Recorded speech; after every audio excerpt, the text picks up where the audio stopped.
Hai para penonton setia Bakul Keperawatan. Selamat menyaksikan dan selamat menonton video dari Bakul Keperawatan. Semoga bisa berguna bagi kalian, khususnya bagi pelajar keperawatan di seluruh Indonesia. Let's check this out. Baik, hari ini kita akan melakukan pemeriksaan fisik dari kepala ke kaki atau physical assessment head to toe kepada pasien. Ada beberapa alat dan bahan yang diperlukan selama fase preinteraksi ini. Dalam fase preinteraksi, perawat pun memeriksa kesiapannya sebelum bertemu dengan pasien. Apakah hari itu perawat mau membangun pembicaraan atau percakapan kepada pasien, itu semua diatur di dalam tahap preinteraksi. Setelah itu, perawat bisa mempersiapkan alat-alat yang akan diperlukan untuk melakukan pemeriksaan fisik. Dalam pemeriksaan fisik kali ini, alat-alat yang kita perlukan antara lain adalah stetoskop.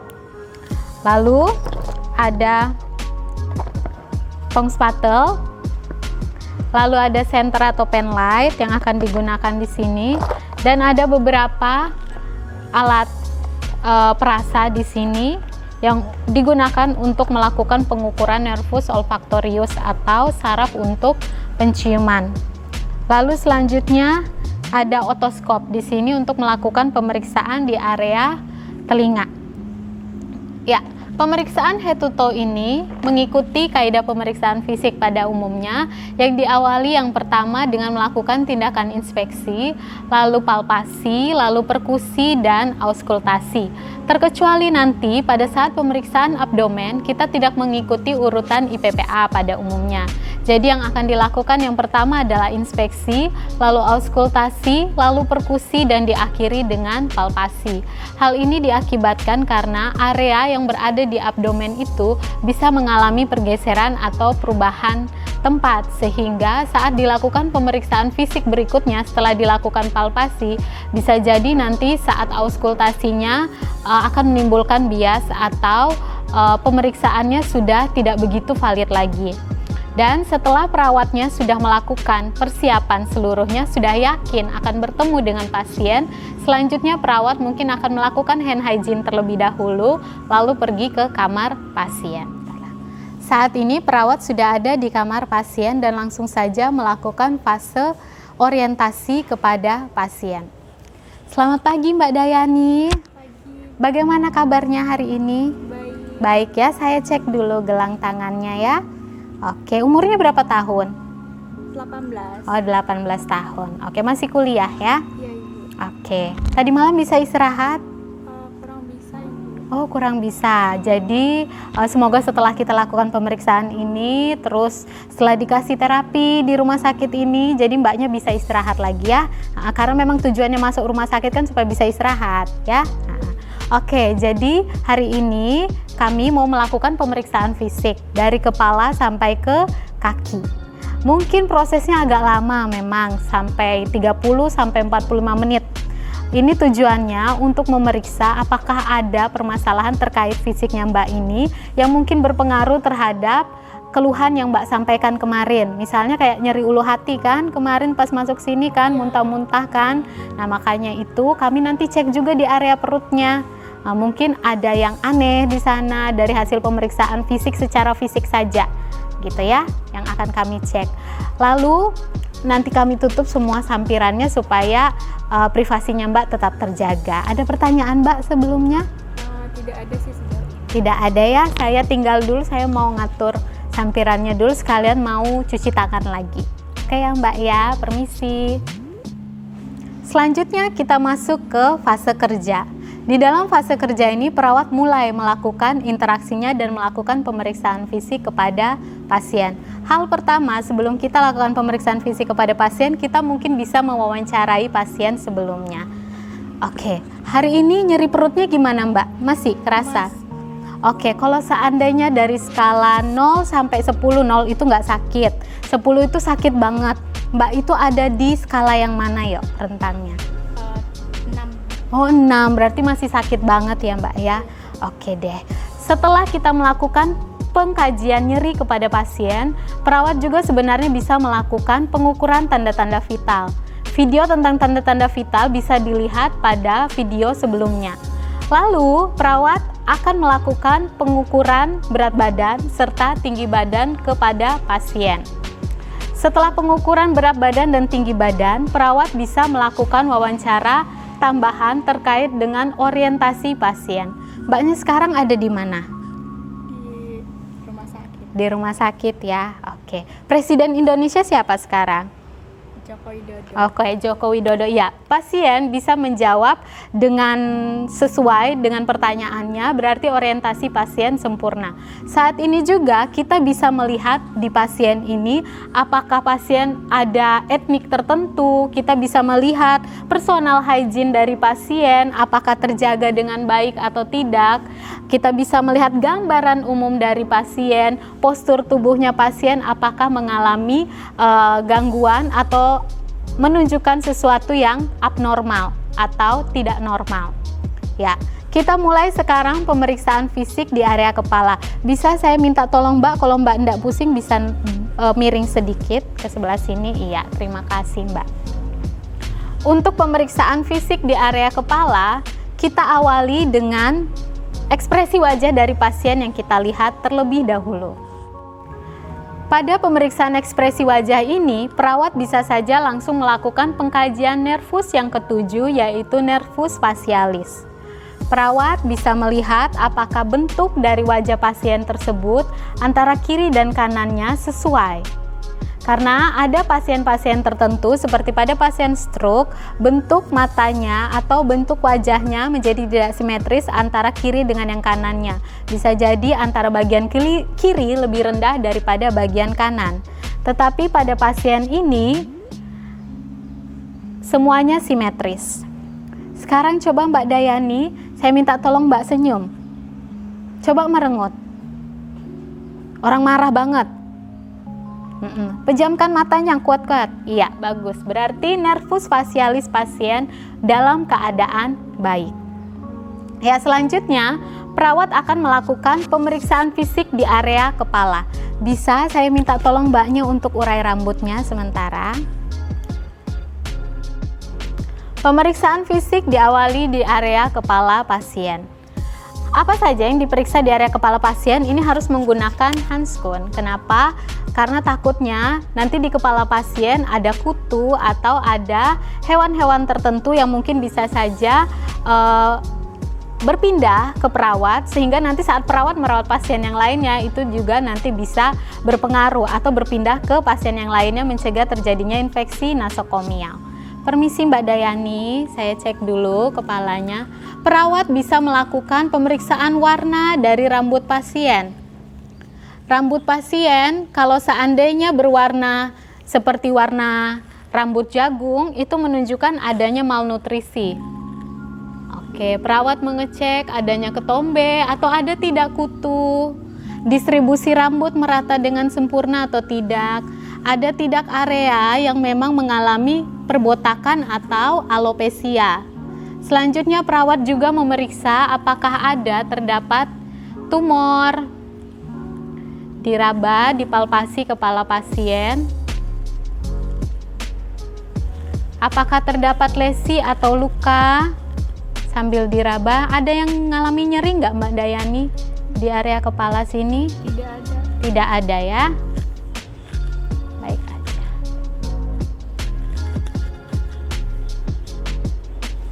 Oke. Ya, terima kasih Mbak. Selanjutnya, perawat melakukan pemeriksaan nadi temporalis pasien di kedua sisi temporal pasien. Permisi Mbak ya. Ya, nadi temporal teraba kuat positif 2.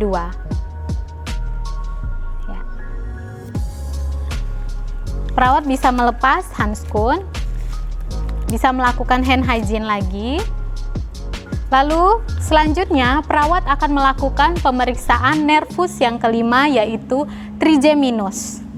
Nervus yang kelima dilakukan pemeriksaan dengan menyentuh area atau otot masseter yang ada di dagu pasien. Meminta pasien untuk mencoba menggigit sesuatu. Coba gigit. Oke. Ya, keraba ya, kontraksi dari otot masseter.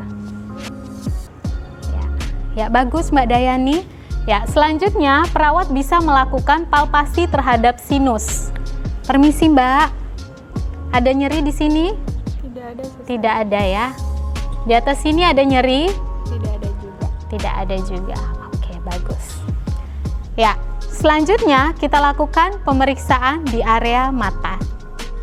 Masuk ke pemeriksaan fisik mata pasien. Dari pemeriksaan fisik mata pasien yang akan diperiksa pertama adalah kelopak mata dari pasien. Kelopak mata ini dilihat apakah ada edema atau bengkak atau ada ptosis yang membuat kelopak mata pasien bagian atas dan bawah mengalami penurunan. Selanjutnya, perawat pun bisa melihat sklera dari pasien, apakah berwarna merah atau berwarna putih. Setelah itu bisa melihat iris atau warna mata dari pasien untuk menentukan dari etnis tertentu, juga bisa memeriksa area konjungtiva dari pasien. Apakah ada enemis di sana sehingga terjadi perdarahan konjungtiva atau tidak. Permisi Dayani. Bisa matanya ngeliat ke atas? Ya. Perawat juga bisa memeriksa apakah area konjungtiva ini ada anemis atau tidak. Ini normal ya. Ya, bagus. Selanjutnya, perawat akan melakukan pemeriksaan respon pupil pasien. Apakah respon pupil tersebut simetris antara kiri dengan kanan atau tidak simetris yang kita sebut dengan anisokor. Pemeriksaan respon pupil pada pasien bisa menggunakan senter atau penlight. Pasien diminta untuk menghadap ke depan, lalu perawat memeriksa dari sisi sebelah kiri dan sebelah kanan. Permisi Mbak Dayani ya. Kita lihat respon pupilnya, ya, mengecil. Kita lihat lagi respon pupil dari sebelah kanan pasien. Ya, mengecil. Kita juga bisa lihat pupil antara kiri dengan kanan yang simetris. Kalau seandainya bentuknya tidak simetris, maka disebut dengan anisokor. Selanjutnya kita memeriksa kesesuaian nervus trochlearis, nervus oculomotorius, dan nervus abducens. Mbak Dayani, bisa ya nanti ikutin saja perintah saya. Kita letakkan penlight atau senter di depan wajah pasien, lalu kita dekatkan, meminta pasien untuk mengikuti arah dari penlight ini kemana, ke sebelah kiri kah atau ke sebelah kanan. Ya, lalu perawat akan mendekatkan dulu terlebih dahulu. Perawat akan membuat 6 sisi dari arah penlight ini untuk diikuti oleh pasien. Kita mulai paham ya Mbak ya, ikuti aja senternya ke arah mana. Ya.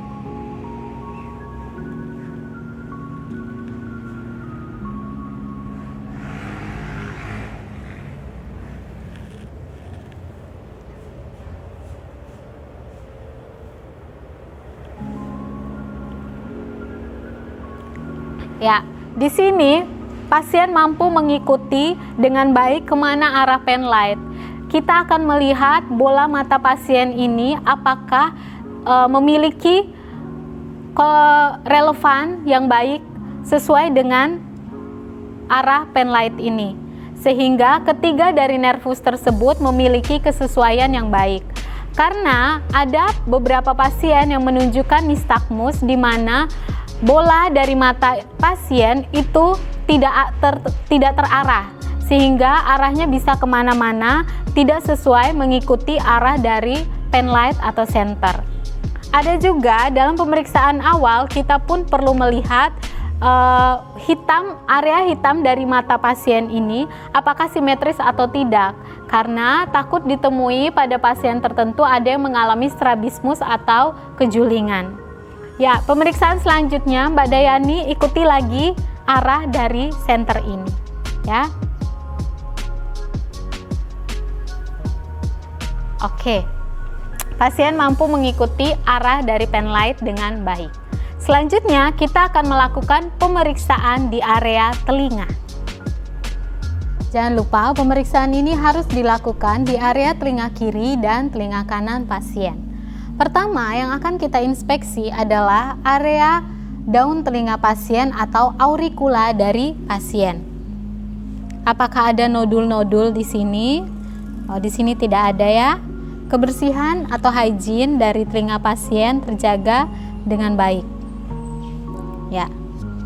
Selanjutnya, perawat bisa melakukan pemeriksaan area gendang telinga pasien dengan menggunakan otoskop. Permisi ya, cara melakukannya adalah perawat menarik daun telinga ke atas, lalu mendorongnya ke belakang, meletakkan otoskop yang bernyala, dan melihat membran timpani dari pasien. Dalam pemeriksaan membran timpani di telinga bagian kanan, karena membran timpani itu peka terhadap cahaya, maka akan membentuk jarum yang mengarah ke arah jam 5. Itu di area telinga kanan. Sedangkan telinga kiri akan membentuk jarum jam yang mengarah ke jam 7. Selanjutnya perawat bisa melakukan palpasi tulang mastoid pasien. Sakit nggak? Enggak. Tidak ya. Sebelah sini sakit? Tidak sakit ya. Oke, selanjutnya perawat akan melakukan pemeriksaan nervus yang ke-8 yaitu vestibulococlearis. Pemeriksaan vestibulococlearis dilakukan dengan membisikkan kata-kata di samping telinga pasien secara pelan-pelan. Apakah pasien tersebut bisa mendengar dengan baik atau tidak? Makan. Oke. Oke, pasien bisa mendengar dengan baik ya. Dilanjutkan dengan pemeriksaan area hidung. Yang akan diinspeksi di area hidung adalah apakah terdapat septum. Permisi Mbak Dayani, bisa dongakkan ke atas ya. Septum terdapat untuk membatasi antara telinga kiri dan telinga kanan. Lalu Mbak Dayani coba tutup lubang telinga sebelah kiri.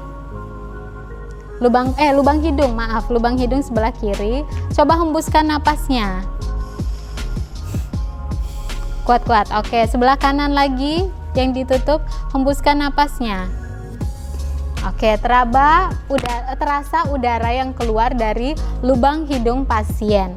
Dan dari inspeksi juga kita bisa menggunakan pen light atau senter untuk melihat area dari dalam lubang hidung pasien. Permisi ya Mbak Dayani ya.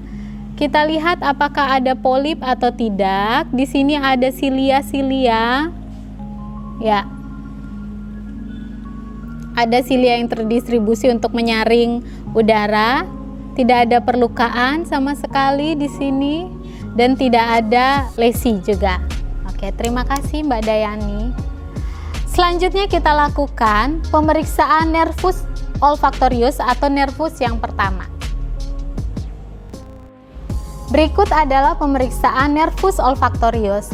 Pasien diminta untuk menutup mata, lalu perawat akan mendekatkan aroma tertentu, meminta pasien untuk mencium apakah atau mengenali aroma dari benda yang akan ditunjukkan ke pasien.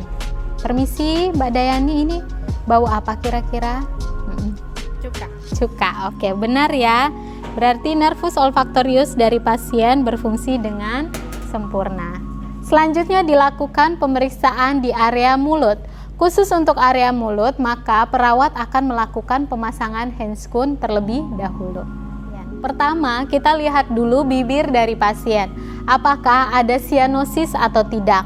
Bagaimana warna bibirnya saat itu? Apakah terhidrasi dengan baik atau tidak? Selanjutnya, kita minta tolong pasien untuk membuka mulutnya. Buka mulutnya dulu Mbak, permisi. Lidahnya bisa dikeluarin. Dari lidah pasien, kita juga bisa menginspeksi warna dari lidah pasien. Apakah ada warna kuning atau warna putih, seperti pada pasien yang mengalami anemia pernisiosa. Bisa ditutup lagi dulu Mbak. Dari pemeriksaan lidah ini juga kita bisa melakukan pemeriksaan nervus glossopharyngeus dan nervus vagus. Oke, coba Mbak buka lagi mulutnya, lidahnya. Coba dinaikkan ke atas. turunkan ke bawah. Oke. Kiri kanan. Oke. Ini nervus hipoglossusnya baik, sempurna. Ya, sekarang kita cek lagi kesesuaian antara nervus vagus dan nervus glossopharyngeus. Pemeriksaan nervus glossopharyngeus dan nervus vagus dengan menggunakan tong spatel. Meminta pasien untuk membuka mulutnya. Permisi Mbak, buka mulutnya ya. Julurkan lidahnya. Bisa naikkan ke atas sedikit. Naikkan lidahnya ke atas ya. Kita juga bisa melihat adakah karies gigi di sini atau apakah terdapat tumor atau kanker pada lidah. Ya, permisi Mbak ya. Nah, kita juga bisa melihat lagi gigi dari pasien.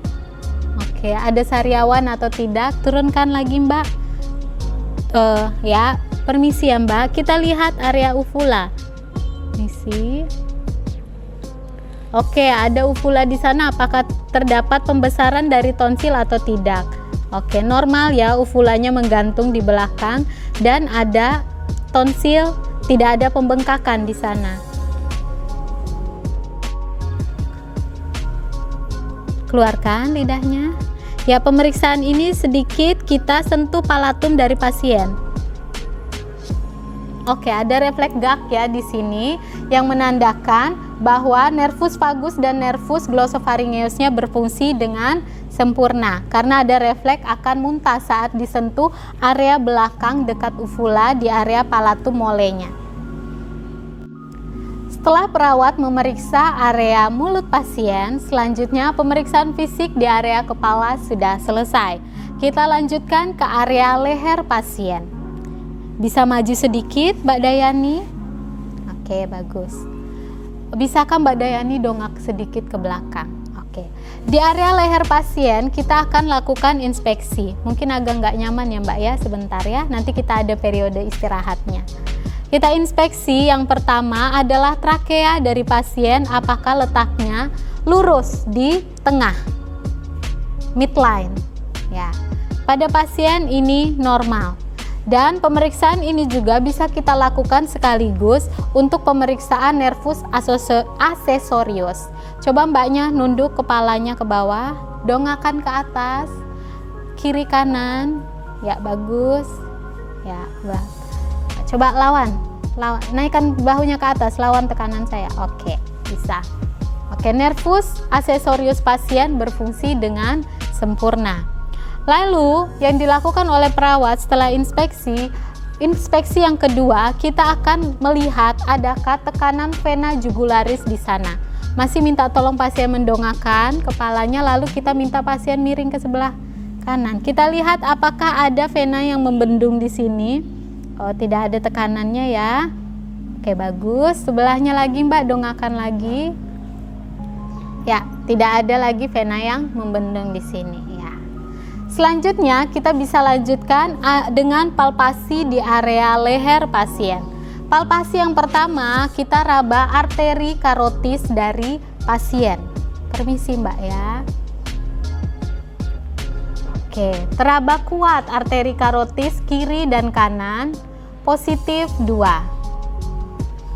Selanjutnya, perawat bisa melakukan pemeriksaan nodus limfatikus yang biasanya mengalami pembengkakan atau nyeri kalau di dalam tubuh pasien mengalami infeksi.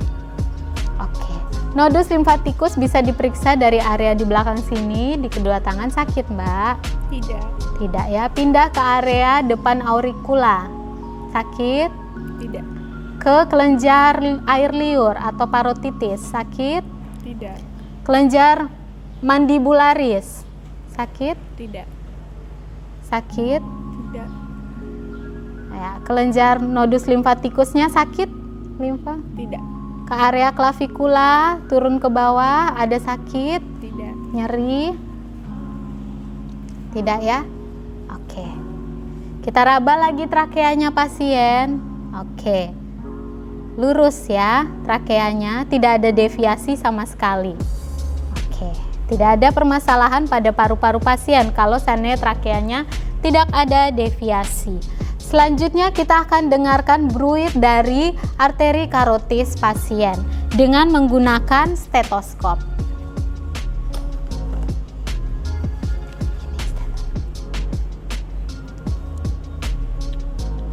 Mbak Dayani, nanti saya minta tolong Mbak tarik nafas, keluarkan, baru tahan. Ya, nanti saya akan suruh Mbak bernapas normal lagi. Saya akan cek di sebelah leher sebelah kiri dan leher sebelah kanan. Perawat melakukan pengetesan arteri karotis dengan menggunakan bel dari stetoskop. Apakah ada bunyi bruit tambahan? Silakan tarik napas Mbak, keluarkan, tahan.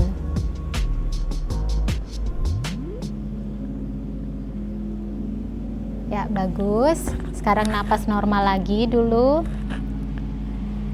Sekarang silakan tarik napas, keluarkan, tahan.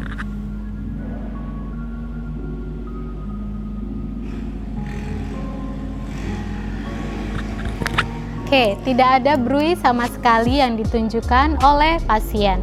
Pemeriksaan area kepala dan leher sudah selesai. Nah, sekarang kita lanjutkan ke arah ekstremitas bagian atas. Yang akan diinspeksikan adalah kita lihat kuku-kuku dari pasien. Nah, ini mumpung ada yang tidak berkutek di sini, jadi bisa kita lakukan pemeriksaan kapilari refill time. Oke, kurang dari 2 detik. Ya, bagus. Dan di jari-jari ini kita juga bisa melihat range of motion dari pasien, rentang gerak sendi. Coba sebelah sini, ada nyeri nggak kalau saya tekan di sini? Tidak ada ya. Lalu kita juga bisa melihat apakah ada deformitas atau keabnormalan dari sendi-sendi ini yang sering ditunjukkan pada pasien yang mengalami rheumatoid arthritis. Nyeri tidak? Selanjutnya kita bisa melakukan palpasi nadi arteri radialis di kiri dan kanan. Ya, teraba kencang ya, positif 2. Perawat juga bisa memeriksa arteri brachialis dari pasien. Ya, teraba kencang juga, positif 2. Sambil perawat bisa meninspeksi apakah ada area yang mengalami krepitasi, nyeri, seperti pada pasien-pasien fraktur atau pasien-pasien yang mengalami gangguan muskuloskeletal. Nyeri tidak, Mbak? Tidak. Tidak ada ya? Tidak ada. Oke. Apakah ada perlukaan atau ada lebam? Oh, tidak ada sama sekali. Dan sekarang perawat meminta pasien untuk menahan. Coba remas tangan saya, Mbak. Oke, kuat ya, bisa diremas dengan baik. Sekarang saya tahan ya. Tahan ya. Kekuatan ototnya pada skala 5. Pasien bisa menahan dorongan yang diberikan oleh perawat. Ya.